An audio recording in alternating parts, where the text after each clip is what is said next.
Second வந்து புதுக்கோட்டையில் எங்களுடைய பார்ட்டியிலிருந்து ரிசர்ச் பண்ணியிருக்காங்க. கொஞ்சம் அந்த எலக்ட்ரல் ரோல் குளறுபடி பற்றி சுபத்ரா தேவி பிரசன்டேஷன் பண்ணுவாங்க. நான் கேள்விகளுக்கு பதில் சொல்கிறேன். ஃபஸ்ட்டு வந்து எங்களுடைய மேனிஃபெஸ்டோ பற்றி சில எங்கள் ஹைலைட்ஸை வந்து எங்கள் டீம்லேருந்து அக்ஷயா ஒரு ஷார்ட் ப்ரெசன்டேஷன் பண்ணுவார். அதுக்கப்புறம் சுபத்ரா தேவி இந்த ஓட் சோரியை பற்றி பேசுவாங்க. அதுக்கப்புறம் நீங்கள் என்னென்ன கேள்வி கேட்குறீங்களோ அதுக்கெல்லாம் நான் பதில் சொல்கிறேன். ஓகே, ரொம்ப நேரம் ஆகாது. ப்ரெசன்டேஷன் ரெண்டுமே 5 நிமிஷம் தான். ஃபைனா? Okay, right. ஓகே, நாங்கள் வந்து இப்போ இன்னைக்கு காங்கிரஸ் கமிட்டி கட்சியின் சார்பாக ஒரு தேர்தல் அறிக்கையை வெளியிட்டிருக்கோம். அதை போஸ்ட் கார்ட்லையும் நாங்கள் வெளியிட்டிருக்கோம். எங்கள் மெயின் பாயிண்ட்ஸை வெளியிட்டிருக்கோம். இதில் எல்லாரும் கேள்வி கேட்குறாங்க, காங்கிரஸ் கட்சி நேரடியாக ஆட்சிக்கு வராட்டியும் இதை எப்படி அமல்படுத்திங்கன்னு. வரும் 5 ஆண்டுகளில் இந்தந்த இது பொது விஷயங்களை வலியுறுத்துவதற்காக இது ஒரு ப்ளூ பிரிண்டாக நாங்கள் பார்க்குறோம். இன்னைக்கு எங்கள் டீம்ல இருந்து அக்ஷயா வந்திருக்காரு. ஒரு 5-6 பாயிண்ட்டை மட்டும் நாங்கள் இன்னைக்கு ஹைலைட் பண்ணுவோம். நீ ஹைலைட் பண்ணி மைக்ல பேசு. 4-5 பாயிண்ட் மட்டும் ஹைலைட் பண்றோம். அதுக்கப்புறம் நீங்க கேள்விகளுக்கு எல்லாத்தையும் நான் பதில் சொல்றேன். Hello. So good afternoon every one. So எல்லாருக்கும் வணக்கம். ஸ்ரீ சிவகங்கை மாவட்ட எம்பி சார் டாக்டர் எல்லாம் சொல்ல வேணாம், நீ முதல்ல பட்ஜெட். ஸோ நம்ம team manifesto team had travelled across Tamil Nadu and Tamilagam முழுக்க எல்லாரும் பயணித்து மக்களுடைய பிரச்சனை எல்லாத்தையும் எடுத்துட்டு நம்ம வந்து we created list of 10 categories. 10 category நம்ம கிரியேட் பண்ணியிருக்கோம் மேனிஃபெஸ்டோவில். அதில் ஒரு கேட்டகரியிலையும் 5 பாயிண்ட் நம்ம ரெடி பண்ணியிருக்கோம். ஸோ அந்த 10 கேட்டகரி என்னன்னா universal basic income, education, policing, அந்த மாதிரி இருக்கிற 10 கேட்டகரி இருக்கு. ஸோ இந்த போஸ்ட் கார்டு தான், அந்த போஸ்ட் கார்டுடைய கியூஆர் கோடை நீங்கள் ஸ்கேன் பண்ணீங்கன்னா அந்த 10 கேட்டகரிக்கான டீடைல்டு மேனிஃபெஸ்டோ வந்து அந்த லிங்க் கிடைக்கும். So you can study the entire thing. So இன்றைய தேதி இன்னைக்கு மதுரையில் இருக்கோம், மதுரையில் ப்ரெஸ் மீட் நடத்துறோம். இன்னைக்கான ஃபோக்கஸ் நம்ம வந்து மெயினாக 4 பாயிண்ட் நம்ம பார்க்க போகிறோம்.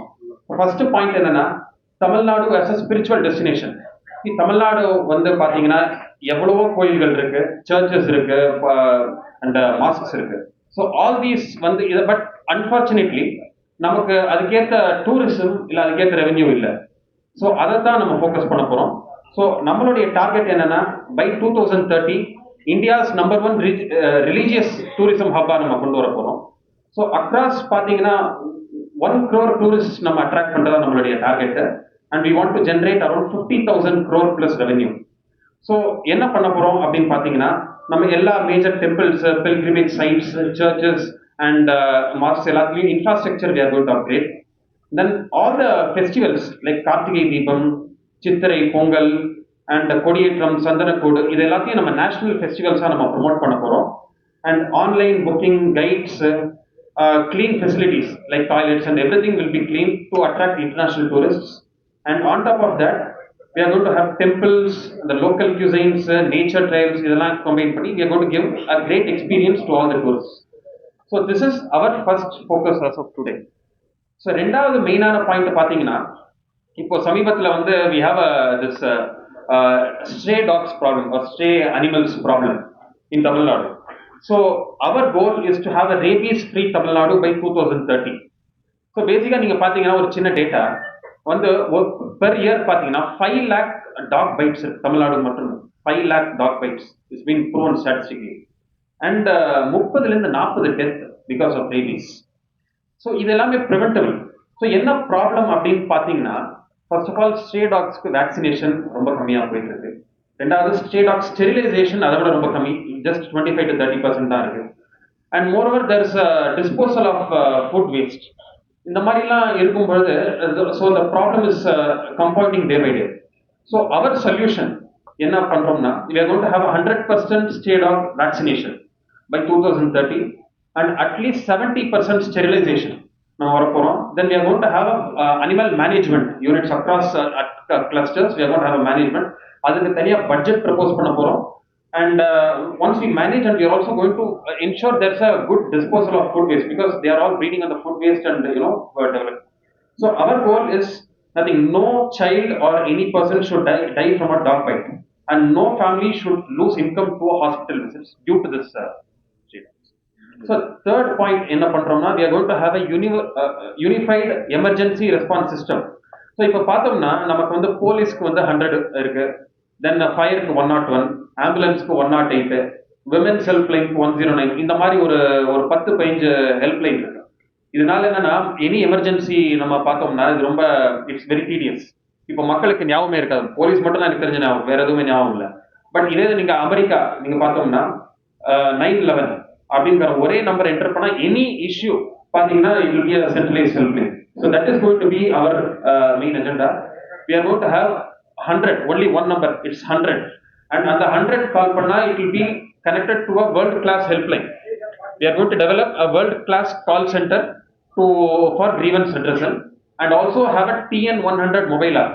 So anytime you can, through the app or through the phone, you can connect to the world class call center and any grievance will be rectified within seconds.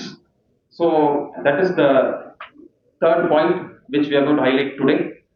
Finally, as of today, what we are going to is quality coaching at no cost. இப்போ நமக்கு தெரியும், see all the students deserve a very good education. இப்போ ஒன்றும் இல்லை, coaching centre IIT JEE, NEET, UPSC, TNPSC இதெல்லாமே பார்த்தீங்கன்னாலே it's a very costly affair. So low income families are not able to afford. As a result, the children are losing out on good education. So adukku we are going to open coaching centers at every district at no cost. So all the potential students will be receiving a very good quality education. It's both the offline and online classes and test series at no cost. So this is the 4 points summary as of today. வந்து மேனிஃபெஸ்டோல 10 point போட்டிருக்கோம். நீங்க தான் கேள்வி கேட்கணும். ஒவ்வொரு குடும்பத்துக்கும் இந்த 2000 ரூபாய் அப்படின்னு சொல்லியிருக்கீங்க. அனைத்து அட்டைதாரர்களுக்கும் ஏற்கனவே திமுக வந்து பெண்களுக்கு பண்ணிருக்கு. அதேதான் ஒரு பெண்கள் அக்கௌண்ட்டுக்கு தான் நாங்களும் சொல்லியிருக்கோம். நாங்களும் பெண்கள் யூனிவர்சலாக கொடுக்கணும், எல்லா ரேஷன் கார்டுக்கும் யூனிவர்சலாக கொடுக்கணுன்றது யூனிவர்சல் பேசிக் இன்கம்னு சொல்கிறோம். இது வந்து ஒரு நல்ல பொருளாதார யுக்தி. இந்த யூனிவர்சல் பேசிக் இன்கம் என்பது ஒரு சப்ளிமெண்டல் இன்கம். இந்த 2000 ரூபாயை வந்து கொடுக்கறதுனால கிராமத்து பொருளாதாரம் வளர்கிறது.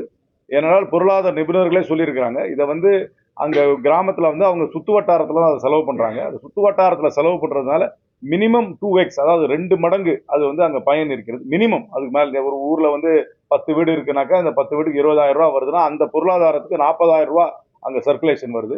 அவங்க கையில் லிக்விடிட்டி கொடுக்குறாங்க. இது உலக பொருளாதார நிபுணர்களே சொல்லியிருக்காங்க. எங்களை பொறுத்த வரைக்கும் மற்ற நலத்திட்டங்களை விட நேரடியாக மக்கள் வங்கி கணக்கில் பணத்தை செலுத்துவது நல்ல பொருளாதார யுக்தி. இதை யூனிவர்சல் பேசிக் இன்கம் அப்படின்னு தான் கன்சிடர் பண்ணணும். இதை இலவசம்னு கன்சிடர் பண்ணக்கூடாது. இதை யூனிவர்சல் பேசிக் இன்கம் கன்சிடர் பண்ணணும். இது நல்ல பொருளாதார யுக்தி. இதை வந்து காங்கிரஸ் கட்சி ஆதரிக்கிறது. எங்களுடைய வியூ வந்து இந்த எக்ஸப்ஷன் கொடுக்கறதுனால என்ன ஆயிடுதுனாக்க ஒருத்தர் பேரை விட்டு போயிடுது, ஒருத்தர் பேரை சேர்த்துக்கிறாங்க. என்னுடைய பிலாசபி, எங்க கமிட்டிக்கு பிலாசபி வந்து என்ன ஸ்கீமா இருந்தாலும் யூனிவர்சலா இருக்கணும். அதிகாரிகளுக்கு டிஸ்கிரிஷன் கொடுத்தோன்னு வச்சுங்க, பேரை சேர்க்கறதுக்கு பேரை நீக்கிறதுக்கு அதிகாரிகளுக்கு வந்து இந்த டிஸ்கிரிஷன் கொடுத்தா நிறைய குளறுபடி வருது. அதனால யூனிவர்சலா கொடுத்துறது பெட்டர் யாரா இருந்தாலும். அதுவும் அவங்களுக்கு அது வந்து ஒன்றும் பெரிய தொகை கிடையாது. இது வந்து வருமான வரி வாங்கினவங்களா இருந்தாலும் 2000 ரூபா போச்சுன்னா அங்கே லோக்கலா செலவு தான் பண்ண போறாங்க. அது திருப்பி பொருளாதாரத்துக்கு வரதான் போகுது. அவங்க வாங்குற பொருளுக்கு டாக்ஸ் இருக்க போது, அந்த டாக்ஸ்னால திருப்பி அரசாங்கம் வரதான் பணம் வரதான் போகுது. அதனால இந்த அதிகாரிகளுக்கு டிஸ்கிரிஷன் கொடுக்கறத எவ்வளவுக்கு அளவு தவிர்க்க முடியுமோ அவ்வளவுக்கு அளவு என்னை பொறுத்த வரைக்கும், எங்களுடைய கமிட்டியை பொறுத்த வரைக்கும் எந்த அரசாங்க திட்டத்திலையும் தவிர்க்க வேண்டும். எல்லாரையும் யூனிவர்சலா சேர்த்துக்கணும் தான் எங்களுடைய குறிக்கோள். அரசு வேலை வந்து அதிகப்படுத்தணும். லாஸ்ட் ஒரு 10 வருஷமாக எடுத்துட்டோம்னால எல்லா குப்பைன்றத கூட தனியார் மையத்துக்கு நாங்க வந்து இந்த எம்ப்ளாய்மெண்ட் எக்ஸ்சேஞ்சில் இருக்கவங்களுக்கு முன்னுரிமை கொடுத்து இருக்கிற வேகன்சியை ஃபில் பண்ணணும். அதுதான் எங்களுடைய கோல். அதுக்காக ஃபர்ஸ்ட் எவ்வளவு வேகன்சி இருக்குன்னு வெளிப்படைத்தன்மையாக அதை வந்து வெளியிடணும். அதுக்கப்புறம் எம்ப்ளாய்மெண்ட் எக்ஸ்சேஞ்சில் யாரு பதிவு பண்ணியிருக்காங்களோ அவங்களுக்கு வந்து முன்னுரிமை கொடுக்கணும். நான் திருப்பி சொல்றேன், இது வந்து எங்களுக்கு ஒரு ப்ளூ பிரிண்ட். நான் ஒத்துக்கிறேன். நாங்க வந்து நிறைய பேர் கேட்பாங்க, நீங்க நிக்கிறது 28 சீட்டு தான், நீங்க ஆட்சி அமைக்க போறீங்களான்னு. நியாயமான கேள்வி.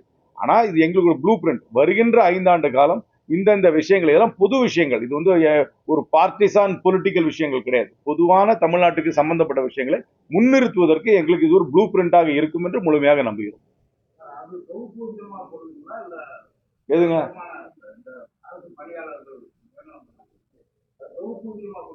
தொகுப்பு ஊதியங்கள் அது வந்து ரெக்ரூட் தம் ஃபுல் டைம்.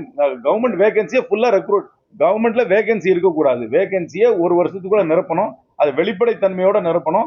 எம்ப்ளாய்மெண்ட் எக்ஸ்சேஞ்சோட மூலமாக தான் அதை நிரப்ப வேண்டும் என்பது எங்களுடைய கோரிக்கை. ஃபர்ஸ்ட் வேகன்சி என்னென்ன எந்தெந்த டிபார்ட்மெண்ட்ல இருக்குன்றத வெளிப்படையா போடணும். அதுக்கு எம்ப்ளாய்மெண்ட் எக்ஸ்சேஞ்சில் பதிவு பண்ணவங்களுக்கு ப்ரையாரிட்டி கொடுக்கணும் தான் எங்களுடைய ஆபரேஷன்ல இருந்து எடுத்துட்டு போறாங்கன்னா எங்க கேட்ச் பண்றாங்களோ இன்ஜெக்ஷன் போட்டு திரும்ப அதே பேஸ்ல தான் வந்து விடுறாங்க தவிர அதனால இல்ல அதுல என்ன ஆயிடுச்சுன்னா இது வந்து சுப்ரீம் கோர்ட்ல வந்து முதல்ல ஒரு தீர்ப்பு கொடுத்தாங்க. அதுக்கப்புறம் அந்த தீர்ப்பை வந்து திருத்திட்டாங்க. முதல் தீர்ப்புல என்ன சொன்னாங்க, ஷெல்டர் கட்டி எல்லாத்தையும் மூவ் பண்ணணும்னு சொன்னாங்க. அதுக்கப்புறம் விலங்கு ஆவலர்கள் அவர்களுடைய கருத்தையும் நான் மதிக்கணும், நான் இல்லைன்னு சொல்லல. அவர்கள் என்ன சொன்னாங்கன்னாக்கா இதை வந்து அது வந்து நேபர்ஹுட்லேயே திருப்பி போய் விடணும் நான். ஆனா இப்ப என்ன ஃபண்டமெண்டல் ப்ராப்ளம்னா, இதை ஓரளவுக்கு நான் பார்த்திருக்கேன். நான் பிரைம் மினிஸ்டர் வரைக்கும் அதை எடுத்துட்டு போயிருக்கேன் அந்த இஷ்யூ. இதுல வந்து எந்த ஒரு உள்ளாட்சிக்கும் இதுக்கு தேவையான ஆட்கள் கிடையாது, அந்த ஆட்களுக்கு ட்ரைனிங் கிடையாது, அதுக்கு எல்லாத்துக்கும் மேலாக நிதியும் கிடையாது. ஒரு ஒரு ஒரு ஒரு நாயை பிடிச்சா அதுக்கு ஸ்டெரிலைஸ் பண்ணணும்னா 5 நாள் அதை வந்து ஷெல்டர்ல வைக்கணும். அதுக்கு அந்த ஷெல்டர் கிடையாது. அதனால இதை வந்து ஃபண்டமெண்டலா மாத்தணும்னா நிறைய நிதி ஒதுக்கணும், அதுக்கு ஆட்களுக்கு ட்ரைனிங் கொடுக்கணும். அதுக்கப்புறம் அதே மாதிரி வாலண்டரி ஆர்கனைசேஷன், ப்ளூ கிராஸா இருந்தாலும் சரி, அனிமல் லவர்ஸா இருந்தாலும் அவங்களோட கோஆப்ஷனும் வேணும். ஆனா அவங்களோட கோஆபரேஷன்லாம் பண்ண முடியாது. ஆனா இன்னைக்கு இருக்கிற சுப்ரீம் கோர்ட் ரூலிங் படி அதே இடத்துல போய் விடணும்னு சொல்றாங்க.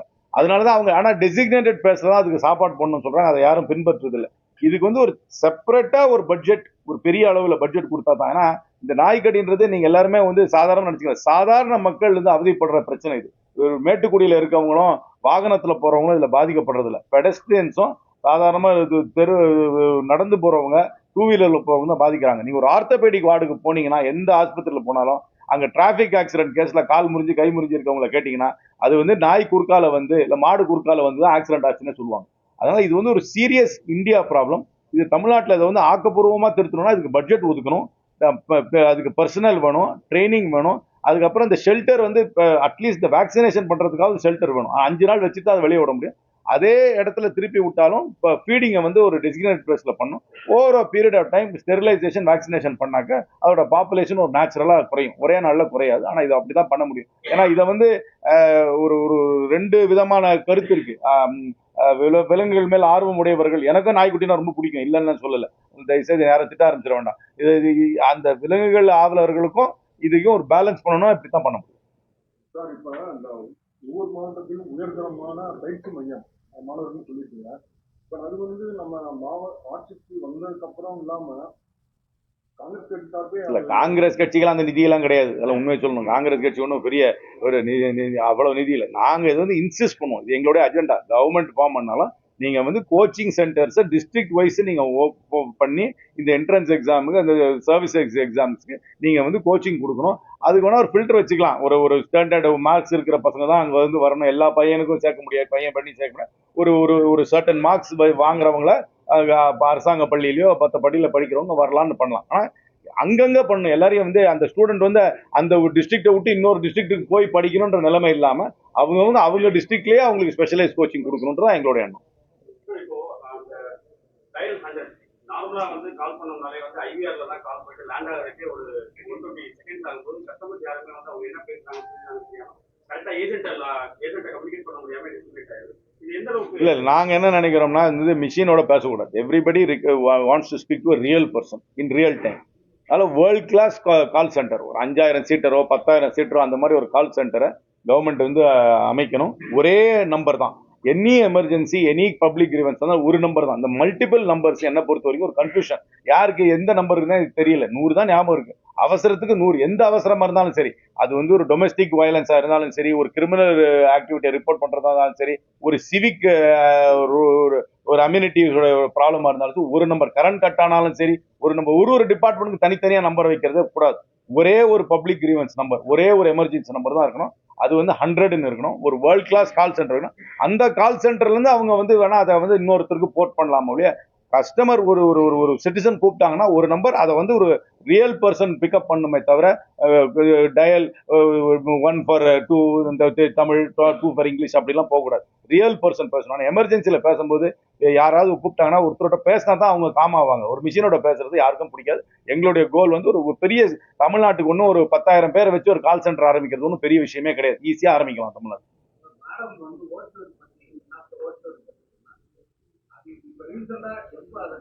இப்போ எஸ்ஐஆருக்கு அப்புறம் ஒரே பூத்துல என் தொகுதியில ஒரு பூத்தை வந்து அனலைஸ் பண்ணாங்க. ஒரே ஒரு பூத் அனலைஸ் பண்ணாங்க. ஆலங்குடி சட்டமன்றத்துல ஒரு பூத்துல அனலைஸ் பண்ணதுல என்ன சொல்றாங்க, சிலர் பேர் விட்டு போயிருக்கு. பர்மா காலனியில் இருக்கவங்க பேர் முழுசா விட்டு போயிருக்கு.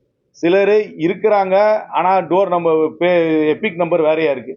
சிலர் ஆளே இல்லாதவங்க பேரும் அங்க இருக்கு. அது ஒரு பூத்துல இவங்க அனலைஸ் பண்ணிருக்காங்க. தமிழ்நாடு முழுக்கவும் பண்ணிருக்காங்க. இவங்க காங்கிரஸ் கட்சி சர்வ சக்தி அபியான்ற ஒரு ஆர்கனைசேஷனும் பண்றாங்க. இது ஒரு பூத்துல இந்த மாதிரி சிம்டம் இருந்தா எல்லா பூத்துலயும் இந்த மாதிரி சிம்டம் இருக்கும்ன்ற எங்களோட இன்ஃபரன்ஸ். எலெக்ஷன் கமிஷனுக்கு நிறைய எழுதியிருக்கான். இன்னும் செவி சாய்க்கவே இல்லை. அவங்க எஸ்ஏஆர் முடிச்சானா இதான் லிஸ்ட் சொல்லி விட்டுறாங்களே ஒழிய இன்னும் ஒரு ரெஸ்பான்ஸ் இல்லை. அது உங்களுக்கு சொல்றேன், இது ஒரு பூத்துல இருக்கிற ப்ராப்ளம். இந்த மாதிரி ஒரு பூத்துல நீங்க டீப்பா நீங்க போய் ரிசர்ச் பண்ணீங்கன்னா இந்த மாதிரி ப்ராப்ளம்ஸ் எல்லா பூத்துலயும் இருக்கிறதுக்கு வாய்ப்பு இருக்குன்னு தான் நாங்க ஹைலைட் பண்ணோம். இந்த 10,000 பெண் கமாண்ட் ஆஃபர் ஓவரால் டிஎனுக்கா இல்ல ரெஸ்ட் ஆஃப் தமிழ்நாடு இந்த மாதிரி overall TN rest of Tamil Nadu ரெண்டு ஒன்று தானே? நோ தமிழ்நாட்டுக்கு தான். சி இன் 40,000 போலீஸ் ரெக்ரூட் பண்ணா தான் தமிழ்நாடு வந்து global average of police and population வரும். அந்த 40,000ல 10,000 விமன் எக்ஸ்ட்ரா பண்ணி அவங்களுக்கு கமாண்ட் ஆஃப் ஃபோர்ஸ். ஏன்னா விசிபிள் போலீசிங் வேணும்னு நினைக்கிறோம். தமிழ்நாட்டில் வந்து விசிபிள் போலீஸ்னா கண்ணுக்கு கண் பார்வைக்கு போலீஸ் இருக்கணும். மக்கள் அதிகமாக நடமாடுற இடம், பெண்கள் அதிகமாக புழங்குற இடத்துல விசிபிள் போலீசிங் இருக்கணும்னு நினைக்கிறோம். விசிபிள் போலீசிங் வேணும்னா இன்னொரு 40,000 போலீஸ் பர்சனலை ரெக்ரூட் பண்ணணும். ஏன்னா என்ன ஆயிட்டு இருக்குன்னா நம்மளுடைய கண்ட்ரி எப்படின்னாக்க தப்பு பண்ணா தண்டனை கொடுக்குறோம், நல்ல பிஹேவியருக்கு யாரும் வந்து ரிவார்டு கொடுக்கறது இல்லை. யாராவது ஸ்பீடிங் பண்ணி போனீங்கன்னாக்கா உடனே போலீஸ்ல வந்து பெனல்ட்டி கொடுக்குறாங்க. ஹைவேல நீங்க வந்து ஒரு 50 கிலோமீட்டர் ஸ்பீடே பண்ணாம கரெக்டா ரூல்ஸ் ஃபாலோ பண்ணி போனீங்கன்னா உங்களுக்கு ரிவார்டு ஏன் கொடுக்கறது இல்லை? ரிவார்டு கொடுக்கணும். நாங்க வந்து வெறும் பெனல்ட்டி சிஸ்டத்துல இருந்து ரிவார்ட் குட் பிஹேவியர் வாங்குறோம். இது வந்து போலீஸ்ல மட்டும் டிராபிக் மட்டும் இல்ல, குப்பையை கொண்டு போய் உள்ள போட்டோம்னாக்கா கரெக்டா ஒரு தெருவில் வந்து எல்லாருமே குப்பையை வந்து குப்பை கூட தொட்டியில போட்டாங்கனாக்கா என்ன பொறுத்த வரைக்கும் அவங்களுக்கு ஏதாவது ரிவார்டு கொடுக்கணும். ஏதாவது வேணா ப்ராப்பர்ட்டி டாக்ஸ் வேணா கொஞ்சம் குறைக்கலாம். ஆனால் ரிவார்ட் சிஸ்டமும் வரணும்ன்றது எங்களுடைய எண்ணம். எல்லாமே பெனல்ட்டி சிஸ்டமா இருக்கக்கூடாது. குட் பிஹேவியர் கரெக்ட் பிஹேவியருக்கு ரிவார்டும் கொடுக்கணும்ன்றது எங்களுடைய எண்ணம். இல்ல ஸ்பீட் பண்ண நீங்க ஸ்பீட் கேமரா வச்சு தானே ஸ்பீட் பண்றேன்னு கண்டுபிடிக்கிற, ஸ்பீட் பண்ணலன்றதையும் கண்டுபிடிக்கலாம்ல. இருக்கு சிசிடிவி. நம்ம இந்தியாவிலேயே பெர் ஸ்கொயர் கிலோமீட்டர் அதிக சிசிடிவி இருக்கிறது தமிழ்நாடு தான். அதனால எல்லாத்தையும் சிசிடிவில பண்ணலாம். நான் சொல்றேன், ரிவார்ட் பண்ணாட்டியும் போலீஸ்காரன் வண்டியை நிறுத்தி செல்யூட்டாவது அடிக்கட்டுமே டிரைவருக்கு. ஏன்னா எது எல்லாத்தையுமே வந்து பெனல்ட்டியா எதுக்கு இருக்கணும்? எல்லாமே ரிவார்டும் இருக்கட்டும். ஸ்கூல்ல நல்லா படிக்கிற பையனுக்கு மார்க் கொடுக்குறீங்க, நல்லா படிக்காத பையனை வந்து டிடென்ஷன் அந்த மாதிரி ஃபெயிலியர் பண்றீங்க. அந்த மாதிரி ரூல்ஸ் ஃபாலோ பண்றவங்களுக்கு என்னை பொறுத்த வரைக்கும் நம்ம ரிவார்ட் பண்ணணும். எல்லா விஷயத்துல it cannot only be a penalty system, it must also be a reward system. நான்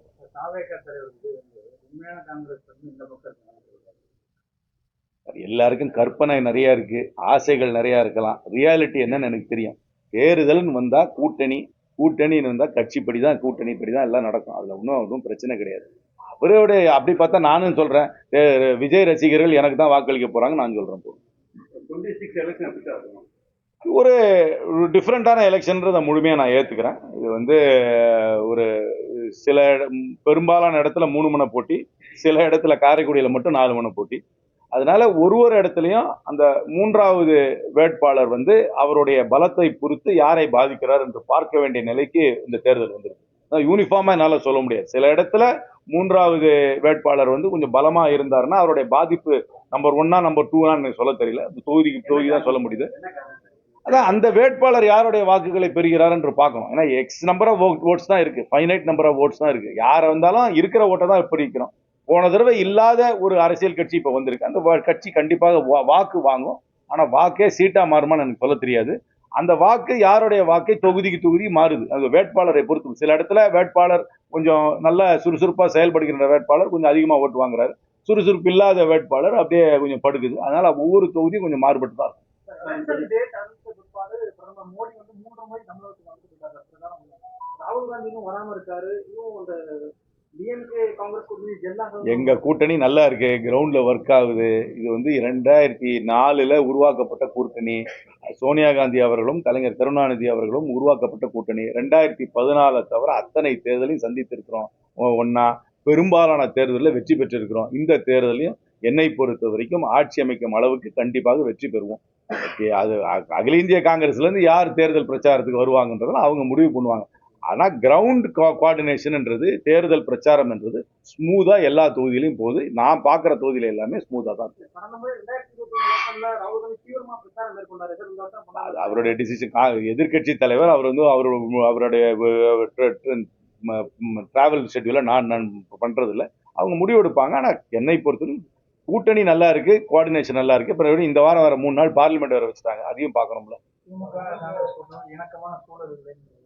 அப்படியெல்லாம் சொல்ல முடியாது, அதெல்லாம் அது ஏஷியம் இணக்கமா இருக்கு. எல்லா நாங்கள் போட்டியிடுற இடத்துல முழு கோஆப்ரேஷன் இருக்குது, அவங்க போட்டியிடுற இடத்துல எங்கள் முழு கோஆப்ரேஷன் இருக்குது, கூட்டணி கட்சி போட்டியிடுற இடத்துலையும் கோஆப்ரேஷன்லாம் இருக்குது. எந்த இடத்துலையும் லேக் ஆஃப் கோஆப்ரேஷன் கோஆர்டினேஷன் இல்லைன்னு சொல்லவே முடியாது. எனக்கு இருக்க நிறைய நம்பிக்கை இருக்கு. காரைக்குடி தொகுதியில வெற்றி பெற்ற ஒரு வேட்பாளர் திரும்ப வெற்றி பெற்றதா வரலாறு கிடையாது. 77ல இருந்து தெரியும். 77ல இருந்து. அதனால திரும்ப இந்த முறை காங்கிரஸ் அங்க வெற்றி பெற வாய்ப்பு இருக்கா? கண்டிப்பாக வாய்ப்பு இருக்கு. எனக்கு அந்த அந்த ஸ்டாட்டிஸ்டிக்ஸ் எனக்கு நல்லா தெரியும். நான் இதெல்லாம் இந்த பேட்டர்ன் நான் பார்த்துருக்கேன். ஆனால் அது மாதிரி சொன்னால் நிறைய பேட்டர்ன் இருக்குது தமிழ்நாட்டில். அதெல்லாம் நான் வெளியே சொல்லணும், பேட்டிக்கு முடிஞ்ச நான் சொல்கிறேன். எங்களுக்கு வெற்றி வாய்ப்பு நல்லா இருக்குது. நல்ல வேட்பாளர், கூட்டணி எங்களுக்கு பெரிய கூட்டணி. முதலமைச்சர் வேட்பாளர்களையும் ஒப்பிட்டு பார்க்கும்போது மு.க. ஸ்டாலின் அவர்களுக்கு ஒரு நல்ல ஒரு பிராண்ட் எக்விட்டி இருக்கு. அதனால நாங்கள் அந்த தொகுதியில் வெற்றி பெறுவோம் என்று முழுமையாக நம்புகிறோம். தமிழகத்திலையும் திரும்ப வந்து திமுக அந்த மாதிரி நிறைய மித்து இருக்குங்க. முன்னாடி என்ன சொல்லுவாங்கன்னா, உத்தரப்பிரதேச சொல்லுவாங்க நொய்டால வந்து யாரு பிரச்சாரம் பண்ணாலும் ஜெயிக்க முடியாது அப்படின்னு சொல்லுவாங்க. ஆனா ஆதித்யநாத் பிரச்சாரத்தையே நொய்டால தான் ஆரம்பிச்சாரு. அதனால இந்த மாதிரி நிறைய ஒரு பேட்டர்ன்ஸ் இருக்கு. அது நம்பிக்கையா மூட நம்பிக்கையான்றது அவங்களை பொறுத்து தான் இருக்கு. எங்களை பொறுத்த வரைக்கும் மீண்டும் ஆட்சிக்கு எங்க கூட்டணி வரப்போகிறது.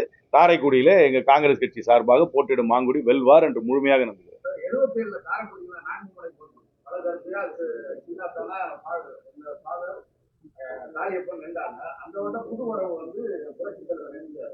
அவர் வந்து புது வரவு, அது காளியப்பன் வெற்றி பெற்றார். இந்த முறை புது வரவு விஜய். அது வாய்ப்பு இல்லை. எனக்கு தெரிஞ்ச எலெக்ஷன் அனாலிசிஸ்ல அதுக்கு வாய்ப்பு இல்லை. வாக்கு வாங்குவாங்கன்றதை முழுமையாக ஏத்துக்கிறேன். இந்த வெற்றி பெறுவதற்கு வாய்ப்பு கிடையாது. காரைக்குடியில மட்டும் 4 முறை சொன்னீங்க. அப்ப சீமான மட்டும் தான் கன்சிடர் பண்றீங்களா? ஏன்னா என்டிகே வந்து அது ஒரு ஒரு அரசியல் கட்சி, அதுக்குன்னு ஒரு லிமிட்டெட் ஒரு சப்போர்ட் இருக்குன்னு ஒத்துக்கிறேன். ஆனா அவங்க வேட்பாளர்கள் என்ன பிரச்சனை, ஒரு தேர்தலையும் ஒரு வேட்பாளரை ஒரு தொகுதியில் நிறுத்த வைக்கிறாங்க.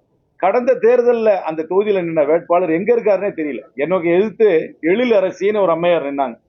அவங்க தஞ்சாவூருக்காரங்க. நான் கவுண்டிங் டே அன்னைக்கு தான் 2004 பார்த்தேன் முதல் முறையா. அதான் கடைசி முறையா பார்த்தேன். அதுக்கப்புறம் அவங்கள பார்க்கவே இல்லை. அவங்களுக்கும் அந்த தொகுதிக்கும் எந்த விதமான சம்பந்தமும் கிடையாது. கடந்த முறை காரைக்குடியில் போட்டியிட்ட வேட்பாளர், நான் தமிழர் போட்டியிட்ட வேட்பாளர் இப்ப எங்க இருக்காருன்னே தெரியல. அவருடைய பேட்டர்ன் எப்படின்னா, ஒரு எலெக்ஷன்லயும் ஒரு வேட்பாளர் நிறுத்துறது. அந்த வேட்பாளருக்கும் அந்த தொகுதிக்கும் எந்த விதமான ரிலேஷன்ஷிப்பும் பில்ட் ஆகுறது இல்லை. அதனால வந்து எந்த வேட்பாளரையும் அந்த தொகுதி மக்கள் சீரியஸா எடுத்துக்கிறதே கிடையாது. அதனால சீட் கன்வர்ஷன் வராது. காரைக்குடியிலையும் அவங்களுக்கு வெற்றி இந்த முறை வராது. அதே போல மேலூர் தொகுதியில் வந்து காஞ்சிபுரம் எம்பிஆர் வந்து காங்கிரஸ் கட்சியிலே எதிர்ப்பு தெரிவித்திருக்காங்க. அதான் நான் சொல்றேன், வெளியூர் வேட்பாளரை வந்து ஒரு 100ல வச்சாங்கனாக்க அங்க உள்ளூர்காரங்க அந்த வாதத்தை வச்சாங்கன்னா அது நியாயமான வாதம் தான். அதை வைக்க வேண்டியது அவங்க பொறுப்பு. நான் எங்க ஊர்ல வெளியூர் வேட்பாளர் வந்தாருன்னா நான் உள்ளூர் வேட்பாளரை வச்சு வாதம் பண்றேன். அது வந்து அந்த மாதிரி யாருக்காவது அந்த எதிர்ப்பு இருந்தால் அதை வாதம் பண்ணது அவங்களுடைய பொறுப்பு. நான் அந்த வாதத்தை போய் வச்சுக்க முடியாது. ஆனா தொகுதின்னு வரும்பொழுது உள்ளூர் வேட்பாளரை பல பேர் விரும்புகிறார்கள் என்பதுதான் யதார்த்தம்.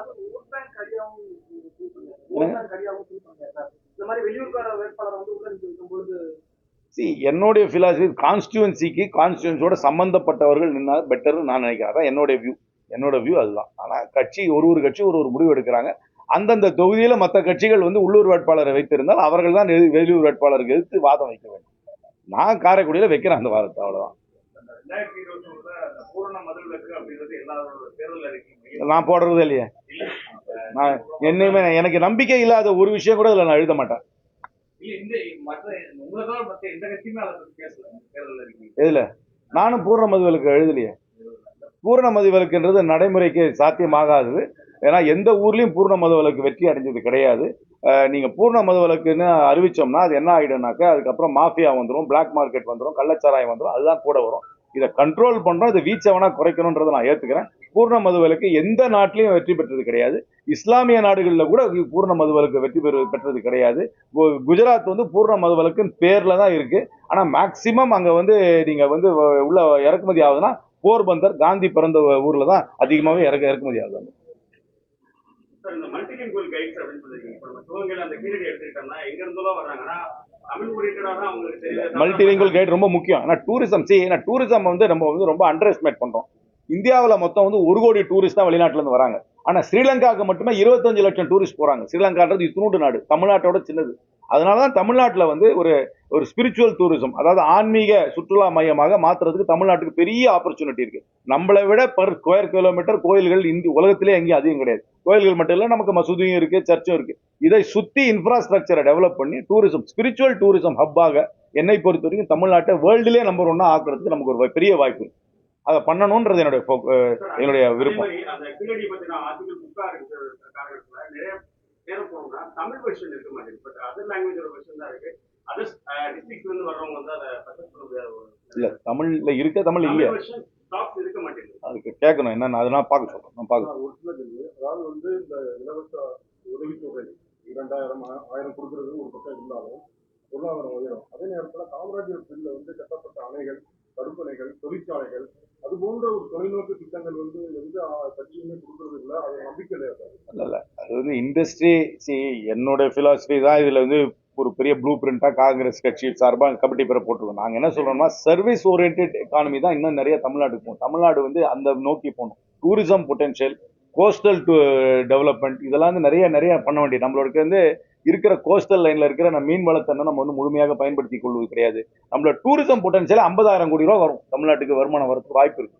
நம்ம தமிழ்நாட்டுடைய டூரிசம் பொட்டன்ஷியல் அவ்வளோ ஹை, நம்ம ஒன்றும் அதை யூஸ் பண்றதே கிடையாது. சர்வீஸ் ஓரியன்ட் எக்கானமி தான் என்ன பொறுத்தவரைக்கும் ஃபியூச்சர்ல வரும். மேனுஃபேக்சரிங்க்கு நம்பிக்கை கிடையாது. மேனுஃபேக்சரிங் நடக்குது. இப்போ வந்து சிவகங்கையில வந்து எம்ஆர்எஃப் வந்து ஒரு புது ஃபேக்டரி போட போறாங்க. மேனுஃபேக்சரிங் வந்துட்டு தான் இருக்கு. நீங்க பாத்தீங்கன்னாவே முதலமைச்சருடைய முயற்சியால நிறைய முதலீடு வந்திருக்கு, மேனுஃபேக்சரிங் வருது. பட் ஆனால் சர்வீஸ் செக்டர், குறிப்பாக டூரிசம் செக்டர் நிறைய டெவலப் பண்ண பாசிபிலிட்டிஸ் இருக்கு. டூரிசம் டெவலப் பண்றதுனால எல்லா ஊருக்கும் அது போறதுக்கு வாய்ப்பு இருக்கு. மேனுஃபேக்சரிங்கா கான்சென்ட்ரேட்டடா ஒரே இடத்துல இருக்கும். ஏன்னா டூரிசம், அதுவும் ஸ்பிரிச்சுவல் டூரிசம் டெவலப் பண்ணீங்கன்னா அது வந்து நம்ம தமிழ்நாட்டில் பல இடத்துக்கு அது வந்து பரவறதுக்கு பெரிய வாய்ப்பு இருக்கு.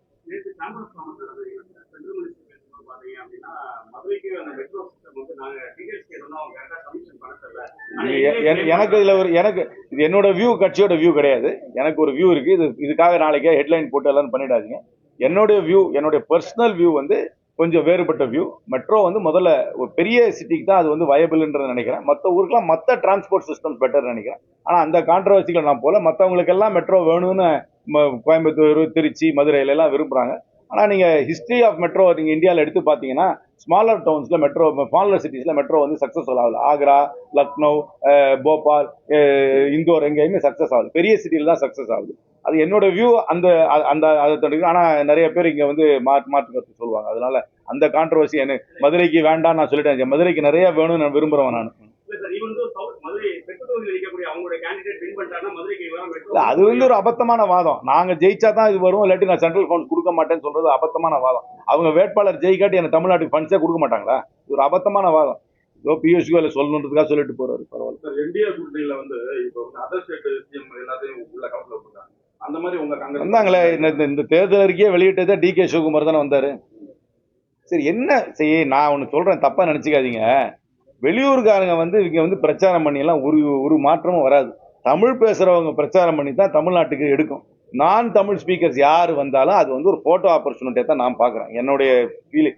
என்னை கொண்டு போய் யூபியில் போய் பிரச்சாரம் பண்ண சொன்னீங்கன்னா நான் என்ன பண்ணுவேன்? நான் ஒரு வேலையும் ஆட் பண்ண மாட்டேன். அதனால I don't believe in this outside state campaigners in any state. அந்த ஸ்டேட்ல இருக்கவங்க, அந்த மொழியை பேசுபவர்கள், அந்த கலாச்சாரத்தை புரிந்தவர்கள், அந்த ஊர் உணர்வை புரிந்தவர்களால் தான் பிரச்சாரம் செய்ய முடியுன்றது என்னுடைய கருத்து. அதனால ஹிந்தி பேசுகின்ற மாநிலத்திலிருந்து முதலமைச்சர்கள் இங்கே வந்தா என்ன வராட்டி அடையாளம் கூட எனக்கே தெரியாது.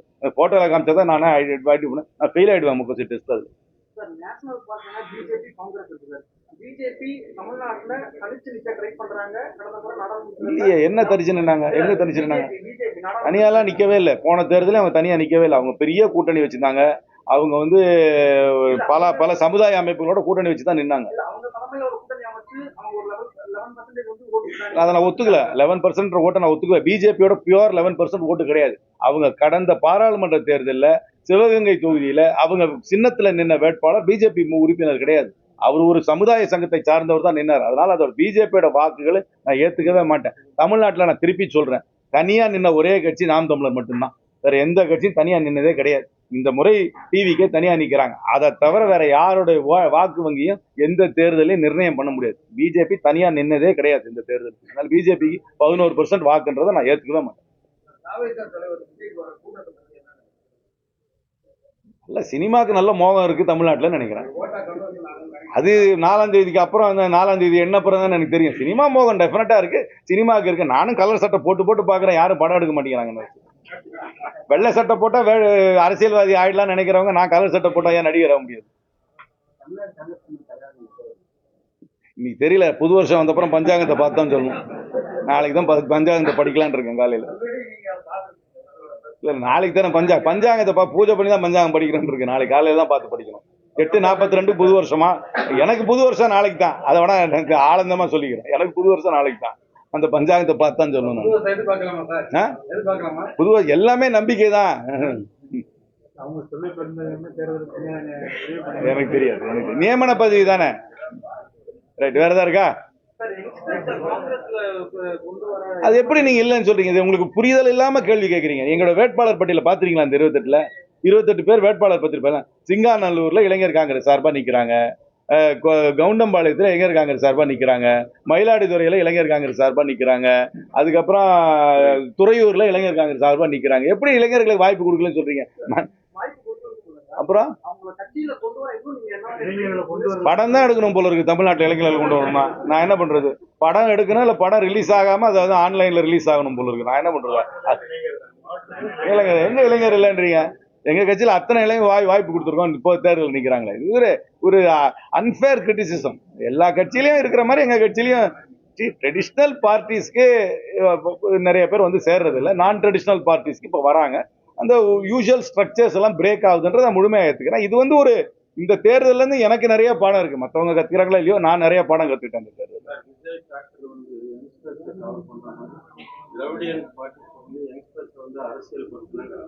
கஷ்டம். இனிமே எஸ்டாப்ளிஷ் பொலிட்டிக்கல் பார்ட்டிஸ்க்கு நியூ ஏஜ் யங்ஸ்டர்ஸ், அதாவது இந்த 2000 அப்புறம் பிறந்தவங்க போய் சேருவாங்கன்றது எனக்கு கொஞ்சம் சந்தேகம் தான். அவங்க வந்து நான் ஸ்ட்ரக்சர்ட் பொலிட்டிக்கல் பார்ட்டிஸ் தான் அவங்க விரும்புறாங்க. திராவிடியன் பார்ட்டிஸ் மட்டும் இல்ல, பிஜேபி காங்கிரஸுக்கும் அதே ப்ராப்ளம் இருக்கு. பிஜேபி காங்கிரஸுக்கு ப்ராப்ளம் இருக்கு, எங்களோட கம்யூனிஸ்ட் பார்ட்டிக்கு அதோட பெரிய ப்ராப்ளம் இருக்கு. எஸ்டாப்ளிஷ் பொலிட்டிக்கல் பார்ட்டிஸ் எல்லாத்துக்குமே இது வந்து ஒரு வேக்கப் கால். நீங்க வந்து இது ஒரு வேக்கப் கால். இதை வந்து பல பாடங்கள் கத்துக்கணும். அது வந்து ஒரு வாடிக்கையான முறையிலேயே அரசியலை என்னை பொறுத்த வரைக்கும் 2026க்கு அப்புறம் யாருமே செய்ய முடியாது என்றுதான் நான் நினைக்கிறேன். ரைட்டா? தேங்க்யூ.